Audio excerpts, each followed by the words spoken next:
நிறைய பேருக்கு நம்ம சொல்றது இந்த கோல்டு காஃப் இருக்கா, அது சரி செய்யறதுக்கு என்னங்க சுக்குமல்லி காஃபி குடிங்க அப்படின்னு சொல்லுவேன். இல்லைங்க இந்த காஃபி டீக்கு பதிலாக வேற என்ன டாக்டர் குடிக்கலாம் அப்படின்னு கேட்டிங்கன்னா எல்லாருக்குமே சொல்றது சுக்குமல்லி காஃபி குடிங்க. சுக்குமல்லி காஃபியா இது எப்படி நான் செய்யறது?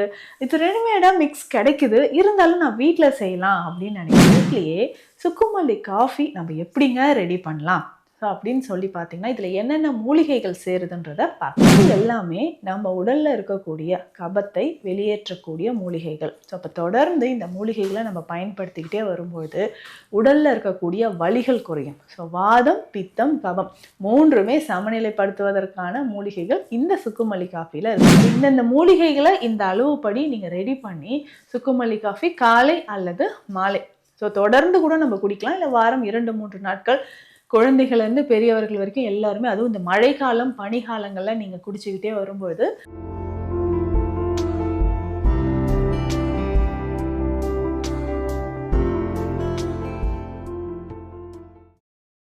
வரம் நேயர்களுக்கு வணக்கம். நான் டாக்டர் நித்யா, சித்த மருத்துவர். நிறைய பேருக்கு நம்ம சொல்றது இந்த கோல்டு காஃப் இருக்கா, அது சரி செய்யறதுக்கு என்னங்க சுக்குமல்லி காஃபி குடிங்க அப்படின்னு சொல்லுவேன். இல்லைங்க இந்த காஃபி டீக்கு பதிலாக வேற என்ன டாக்டர் குடிக்கலாம் அப்படின்னு கேட்டிங்கன்னா எல்லாருக்குமே சொல்றது சுக்குமல்லி காஃபி குடிங்க. சுக்குமல்லி காஃபியா இது எப்படி நான் செய்யறது? இது ரெடிமேடா மிக்ஸ் கிடைக்குது, இருந்தாலும் நான் வீட்டில் செய்யலாம் அப்படின்னு நினைக்கிறேன். ஸோ கரெக்டான எந்தெந்த மூலிகைகள் எந்த அளவில் சேர்த்து சுக்குமல்லி காஃபி நம்ம ரெடி பண்ணி குடிக்கலாம். பொதுவாக இந்த சுக்குமல்லி காஃபி ஸோ வழியாக நம்ம நிறைய பேர் குடிச்சிட்ருக்குறோம். ஸோ இப்போ சாலையோரங்கள்லாம் இப்போ நிறைய பார்க்குறோம் சுக்குமல்லி காஃபி கடைகள். அது பார்த்தோன்னே நமக்கு வந்து குடிக்கலாம்.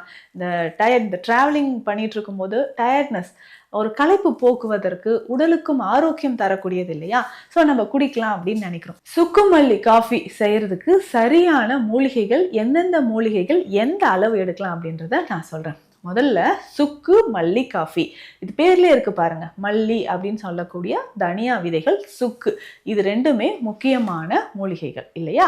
ஸோ இப்போ தனியா அப்படின்னு சொல்லக்கூடிய இந்த கொத்தமல்லி விதைகள் நமக்கு 100 கிராம் தேவைப்படும்.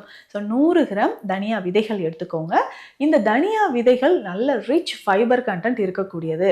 ஸோ உடலில் இருக்கக்கூடிய பேட் கொலஸ்ட்ரால் உங்களுக்கு கரையும், நல்லா ஃப்ரெஷ்ஷாக ஃபீல் பண்ணலாம். ஸோ கட்டை வந்து கிளியர் பண்ணணும், உங்களோட டைஜஷன் ட்ராக் வந்து கிளியர் ஆகணும்னா உங்களுக்கு தனியா விதைகள் முக்கியமாக, இது வந்து நம்மளுடைய சுகர் லெவலை குறைக்கிறதுக்கு தனியா விதைகள் பயன்படுதுங்க. அதுக்கு அடுத்ததாக சுக்கு 25 கிராம் சுக்கு எடுத்துக்கணும். சுக்கு மேல் தோல் எல்லாமே எடுத்துட்டு இதை நம்ம 25 கிராம் எடுத்து வச்சுக்கணும். அதுக்கு அடுத்ததாக சொல்லக்கூடிய மூலிகைகள் எல்லாமே 10 கிராம் எடுத்துக்கோங்க. மிளகு 10 கிராம், சிற்றரத்தை 10 கிராம், ஏலக்காய் 10 கிராம், திப்பிலி 10 கிராம், வாய்விடங்கம் 10 கிராம். ஸோ இந்த மூலிகைகள் எல்லாமே எடுத்து வச்சுக்கோங்க. வாய்விடங்கம் எதுக்கு அப்படின்னு கேட்டிங்கன்னா ஒரு சிலருக்கு இன்டைஜஷன் இருக்கும், வயிற்றில் வந்து வார்ம் இன்ஃபெஸ்டேஷன் இருக்கிற மாதிரி இருக்கும், அதுக்காக வாய்விடங்கம். அதுக்கப்புறம் கடுக்காய், முழு கடுக்காய் உள்ளே இருக்கக்கூடிய விதையை எடுத்துட்டு ஒரே ஒரு கடுக்காய் எடுத்துக்கோங்க. கடுக்காயும் எதற்காக அப்படின்னு பார்த்தோம்னா ஈஸியாக டைஜஷன் ஆகும், கான்ஸ்டிபேஷன் இருக்கிறவங்களுக்கும் இது ரொம்ப ரொம்ப யூஸ்ஃபுல்லாக இருக்கும். இந்த அளவுப்படி இந்த மூலிகைகள் எல்லாமே எடுத்து வச்சுக்கோங்க. ஸோ இது வந்து இன்னும் கொஞ்சம் அதிகமாக எடுக்கணும்னா இதே அளவு மூலிகைகளை 2 மடங்காக நீங்கள் எடுத்துக்கலாங்க. 2 மடங்காக எடுத்துட்டு எல்லாமே என்ன பண்ண போகிறோம்னா லேசாக நம்ம வறுத்து பொடி பண்ணி எடுத்து வச்சுக்க போகிறோம். ஸோ லேசாக வறுத்து பொடி பண்ணி எடுத்து வச்சுட்டு இந்த பொடி தான் நம்ம சுக்குமல்லி காஃபியாக குடிக்க போகிறோம். அவ்வளோ நல்லது, உடலுக்கு ஆரோக்கியத்தை தரக்கூடியது. நிறைய பேருக்கு டைஜஷன் ப்ராப்ளம் இருக்குன்னா அதை சரி செய்கிறதுக்கு உங்களுக்கு ரொம்ப ரொம்ப யூஸ்ஃபுல்லாக இருக்கும். ஸோ இதை நம்ம என்ன பண்ணலான்னா ஒருத்தருக்கு ஸோ ஒரு டீ நம்ம போட போகிறோம், சுக்குமல்லி காஃபி ஒன்று போட போகிறோம் அப்படின்னா இது 2 கிளாஸ் தண்ணி எடுத்துக்கோங்க. இந்த பொடி வந்து ஒரு 1/2 டீஸ்பூன் அளவு அந்த தண்ணீரில் போட்டுடணும். ஒரு சின்ன துண்டு கருப்பட்டி இருக்குது இல்லைங்களா, அதை சேர்த்துக்கணும். இல்லைன்னா பனங்கற்கண்டு சேர்த்துக்கலாம். கருப்பட்டி சேர்த்திங்கன்னா அதோட டேஸ்ட்டே வேறு மாதிரி இருக்கும், நல்லாயிருக்கும். அதனால் நீங்கள் வந்து கருப்பட்டியை கூட ஒரு சின்ன துண்டு அளவுக்கு சேர்த்துக்கலாம். சேர்த்து நல்லா பாயில் பண்ணிக்கோங்க. பாயில் பண்ணிவிட்டு ஃபில்டர் பண்ணி குடிச்சிடணும். ஸோ இது வந்து சூடாகவே நம்ம குடிச்சிட்டு வரணும். எப்போ குடிக்கலாம்னா காலையிலங்க. ஸோ உங்களுக்கு உடலில் சோர்வு இருந்துக்கிட்டே இருக்குது, தைராய்டு தொடர்பான பிரச்சனை இருக்குது அப்படின்னு சொல்கிறவங்க தாராளமாக இந்த சுக்குமல்லி காஃபி காலையில் எம்டி ஸ்டொமக்கில் குடிக்கலாம். இதில் ஏலக்காய் சேர்த்துருக்கோம். அதே மாதிரி கப நோய்கள் வராமல் இருக்கிறதுக்காக நம்ம இதில் திப்பிலி சேர்த்திருக்கோம், சிற்றரத்தையும் சேர்த்திருக்கோம்.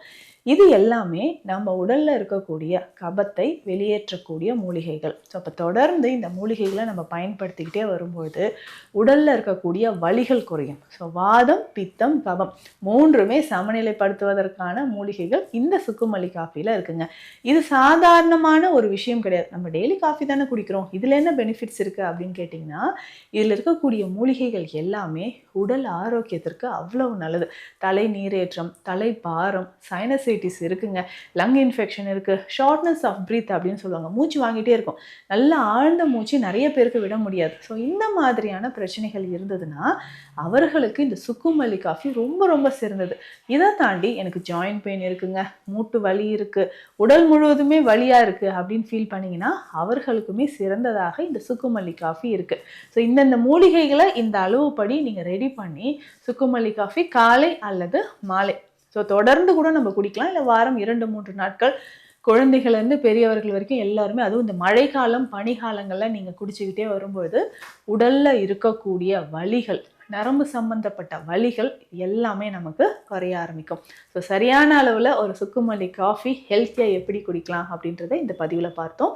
சித்த மருத்துவம் தொடர்பான மருத்துவ ஆலோசனைகளுக்கு ஸ்க்ரீனில் இருக்கிற நம்பருக்கு கான்டாக்ட் பண்ணுங்கள். நன்றி.